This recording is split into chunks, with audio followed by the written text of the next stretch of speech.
At FIE, we're not just students and faculty. We're not only learners and lecturers. We are expanding minds, Expanding futures. We're redefining the classroom. We are life-changing. eye-opening. We are a community Driven by our values. That wants you. you. Yes, you. To join.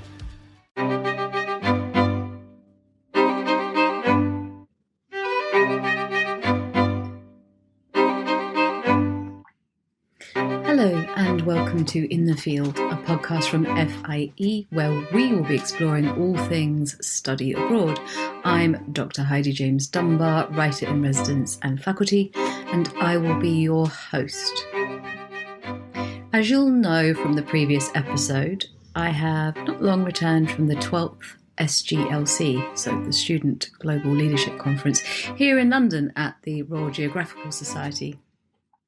You may have heard me reporting back from the SGLC day session, where I had the pleasure to talk to students, delegates and presenters about their experiences and key highlights from the conference. If you haven't heard that episode, and I think you'll enjoy it, the theme this year was inclusive leadership, establishing cultural connections and challenging stereotypes. And among the aims of the conference was for all attendees to really consider the role of leaders and what inclusive leadership means in our society and the value of inclusive leadership in forging a better present and future for everyone. In today's episode, we're going to hear from two of the esteemed members of our panel discussion, Nada Silman and Ramzi Fawaz. Nada studied international relations for both her undergraduate and graduate degree at Holt International Business School in London. It is in this international education setting that her study abroad journey began organically, and she hasn't left since, by choice. Nada's work in international education throughout the years has focused on the student experience with a strong focus on support. Study abroad can be an overwhelming experience, both positively and negatively, for students. Nada believes that strong support systems and transparency can aid in the dreaded culture shock. Nada currently works at the Institute for Study Abroad as their Regional Health, Safety and Wellbeing Manager for Europe. Ramzi Fawaz is a professor of English at the University of Wisconsin-Madison, where he currently holds a Romners Faculty Fellowship for Advanced Research in the Humanities. He is the author of 2 monographs, including The New Mutants, Superheroes and the Radical Imagination of American Comics, which won the ASAP Book Prize, and Queer Forms. Fawaz is currently at work on a new book project titled Literary Theory on Acid, Reading for Diversity in the Psychedelic Era, which argues for the necessity of literary and cultural studies approaches to the contemporary psychedelic renaissance. The panel discussion, Rethinking Foundations of Leadership for a Diverse World, was moderated by Graham Box with speakers Sarah Ann Filson and Ken Hassel, joining Nada and Ramzi to explore the conference theme by asking a series of questions, one of which was, how is the change to genuinely inclusive leadership possible when power currently resides in traditional exclusionary structures? I asked Nada to tell me more about this. You know, it has to do with a lot of little changes that we can make and to strive for better. You know, a lot of companies and a lot of educational institutions and organizations all add in their mission, in their values, in their commitments, in their mottos, whatever it is, how dedicated they are to inclusion and diversity and equity. And I'm sure they want to be. I think in theory they want to be. I don't think everyone has a blueprint to how. And there isn't a general blueprint that kind of covers it of, hey, you do this and you meet the DEI standards or EDI standards, however you look at it. I think it's the trying. As long as they're actively trying in a meaningful and tangible way, that's the best way to make any change, because change doesn't happen overnight. It's a series of little habits that we can change that will hopefully bring about a bigger change in the future to future generations. And it's not going to be something that's so, you know, I think everyone kind of expects this, oh my God, I can't believe we've changed everything overnight. And I don't think we'll ever have that aha moment. I think it's little things over time that we can change that will get us to a point where I think to a degree we'll all be satisfied with. things that we could do is, change our policies within, you know, perhaps have awareness weeks that you continue to champion, awareness weeks that lead beyond the awareness weeks, where these are really part and parcel of your organization and it's in the fabric of how you operate. So I think those are the little things that we can do, but can we bring about change in the way that we all go, wow, I can't believe we've made that change in a week? I don't know that I strongly believe that. And do you think that's because, we're humans? We are, beyond these structures and constructs, and that it can take a while for us to get everyone around us to buy in, to understand that the change is positive? Of course. And also, what I see as positive change in the direction of inclusion, and what you see as positive change in the direction of inclusion, and so many listeners and people around the world, is a totally different thing. So no matter where you get, there's somebody that's going to feel like you could have done less or you could have done more. So that's why I always lead. It's not that I'm being negative and that we're never going to achieve full inclusion in the way that we imagine. It's just that we all imagine differently. And so it can't be an across the board of, hey, we nailed it. Aha, that's it. Absolutely. But what you said was really interesting. It's the willingness to make the changes and to keep learning and keep changing, keep evolving, that's key. Absolutely. And I think we all need to be really patient and allow mistakes to happen, because in the process of learning, you have to fall, you have to make mistakes. That's how we learn. And people genuinely want to strive for better in the field of inclusion. I think people want to make those changes. That's why it's part of the mottos, the missions, everywhere you read, because people really want to make a better change. They create positions. I mean, granted, the current US administration is dismantling such positions, but the fact that those positions ever existed or the idea of them had come about means that people wanted something to change. I don't think everyone knows or can really navigate how that change can come about. That can only come about with failing and trying again. And would you say that's what a great leader is? Or people in leadership roles, it's about being willing to learn and to fail and to keep listening. 100%. We've got to keep listening and we've got to be willing to fail. I think, great leaders are ones that will try. They're triers. There's a saying I always used to hear growing up: God loves a trier, like whatever you believe in. A trier is somebody that's throwing it out there, that's taking the risk, and that's trying to do something better for them, for themselves, for everyone else. And so a leader is thinking of the wider community, and they're thinking of themselves and how to strive for better, to be an example. I put the same question to Ramzi, but the students really engaged with a particular point he raised, which was that we don't have to like someone to stand in solidarity with them. And this felt quite revelatory in the panel and prompted a number of questions, and we really did think quite a lot about it. So I asked Ramzi if he could tell us more about that thinking and perhaps go a little bit deeper into those ideas. Here he is. Absolutely. I think when we consider some of the reigning values of this current generation, one of them is to be liked. It makes sense. We are told that in this incredibly competitive late capitalist environment, you need people to like you so that you get good grades, so that you move forward in your career, so that people want to give you money. We look at social media, and social media tells us we have to be likable, even if we're nasty. We have to be liked for being nasty. So everything in the culture indicates to this generation that likability is a great value. And one of the fundamental problems of that is A, the inability to interact with people who you discover over time may not be your favorite. The ability to look at people you don't like and say, I may not like you, but you're still valuable. You still matter. You still deserve to have anything from due process to free speech to whatever, to taking up space.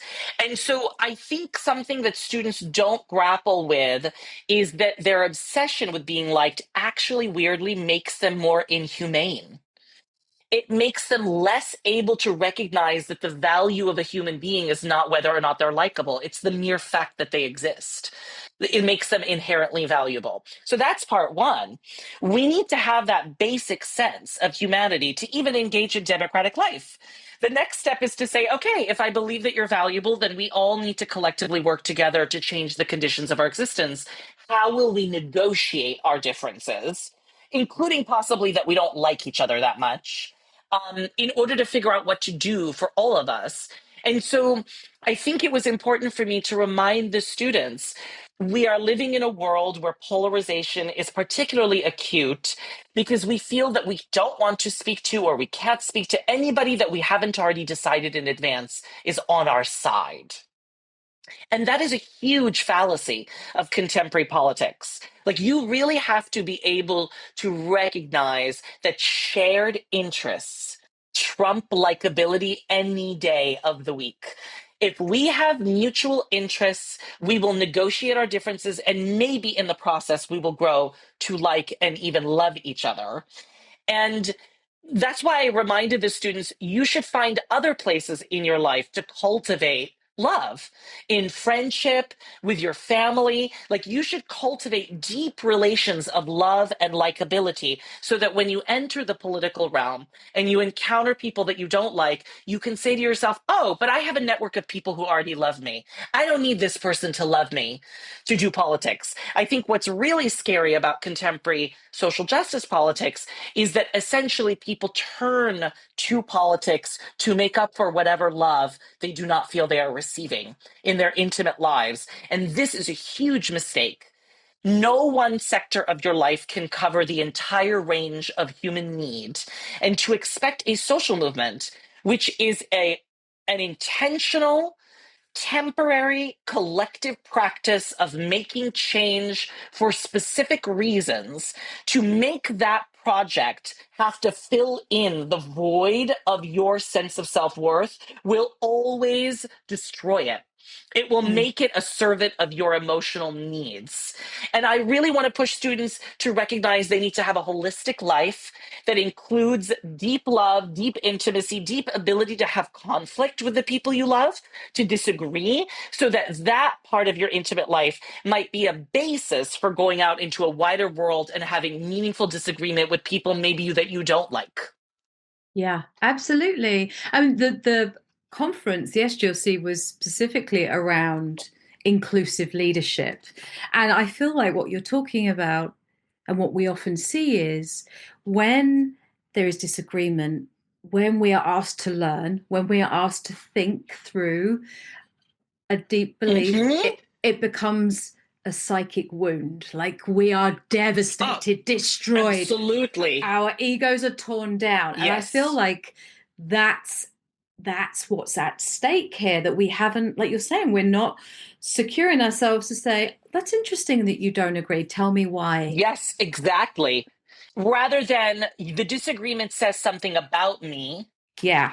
and now you are the source of a wound or a trigger for me. Mm. And I think, I said this to my students at the end of our class. We live in a deeply abusive society. This is a big concern for me. Mm. We live in a society where even though some people's material needs are met, there is so much vast inequality of the resource distribution, of who's getting what, that we hurt each other as a result of what we feel that we are not getting. So it's like people who are not getting enough are hurting people for not giving them more. Those of us who have a lot are hurting others so that we can hoard and keep what we have. It's astonishing when you just think about American society alone, that it is a society of such astonishing abundance and yet so much abuse. I mean, I joke, every Netflix special is about somebody being molested by their parents, being sold into human trafficking, about people being con artists and stealing other people's money.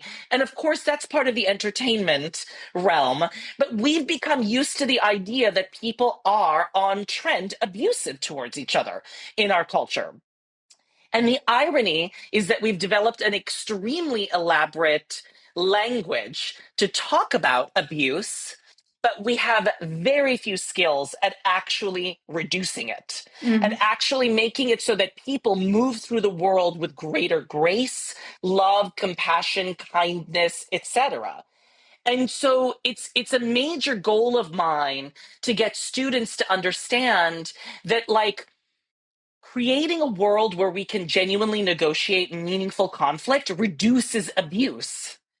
So to interpret conflict itself, as Sarah Schulman would say, she says conflict is not abuse, right? To interpret conflict as abuse actually, in a very weird way, creates more toxic environments. Because then it says, well, I'm allowed to hurt you back because you hurt me. It creates a cycle of recriminatory violence, emotional and material. And so to go back to Schulman, I really agree with Schulman, which is that we need to see productive conflict as the road to reducing abuse, not as the same thing as abuse. We are smart enough and educated enough amongst ourselves, or maybe we should get more educated about this, that we can discern between conflict that is toxic and conflict that is productive. And my worry is that this generation of young people are no longer able to make that distinction. They think all forms of disagreement are a statement on their being. And I'm like, girl, like, that's like pretty narcissistic. Like, relax. It's not actually always about you.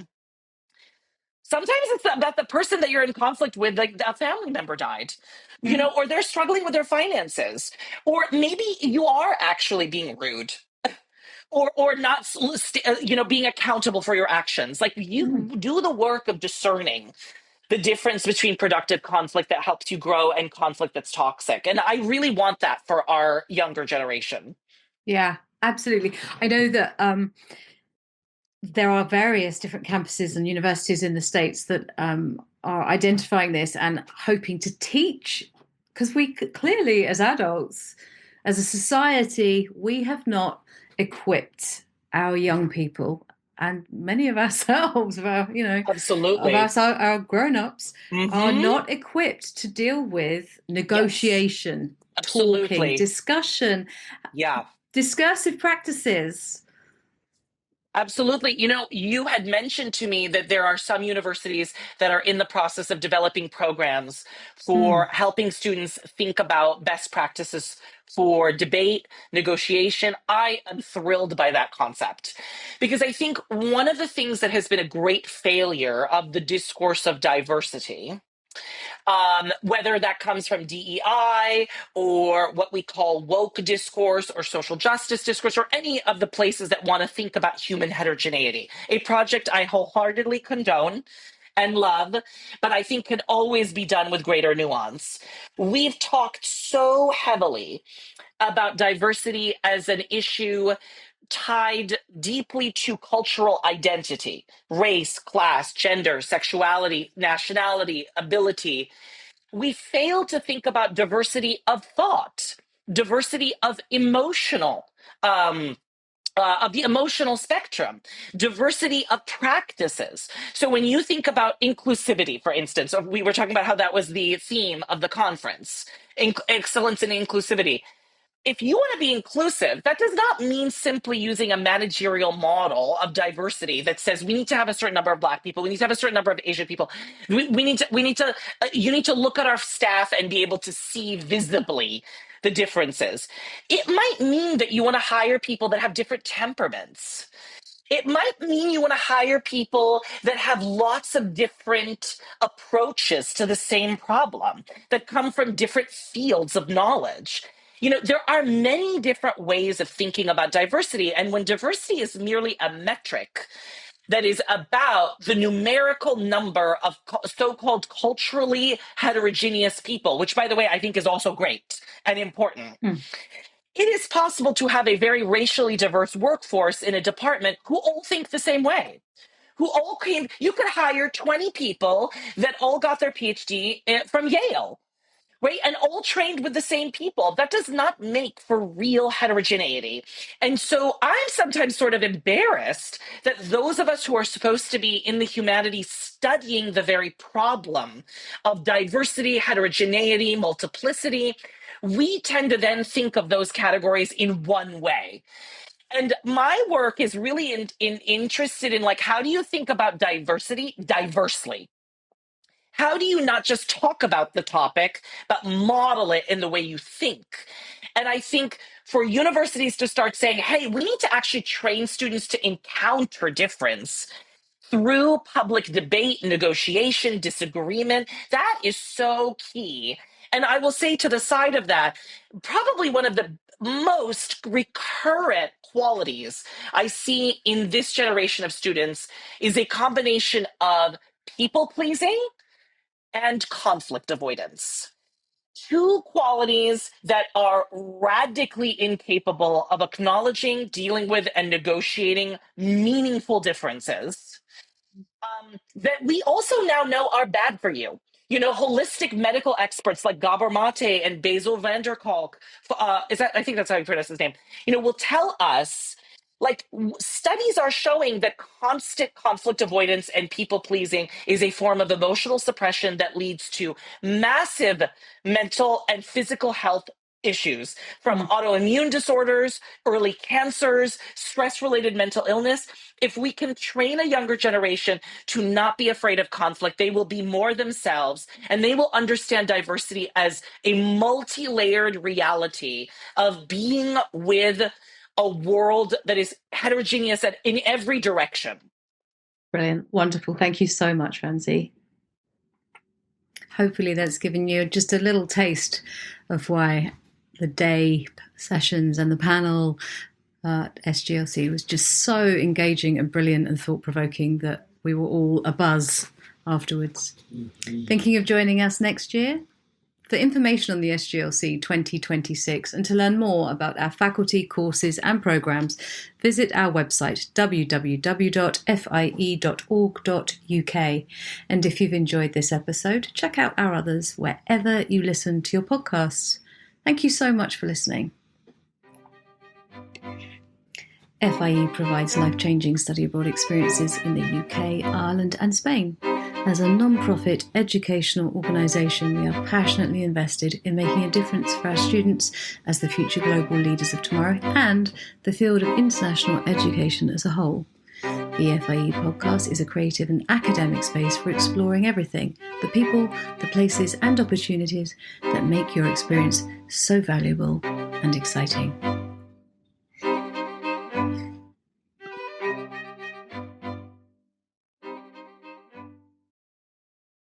FIE, we're here to help you Unlock a wider brighter future.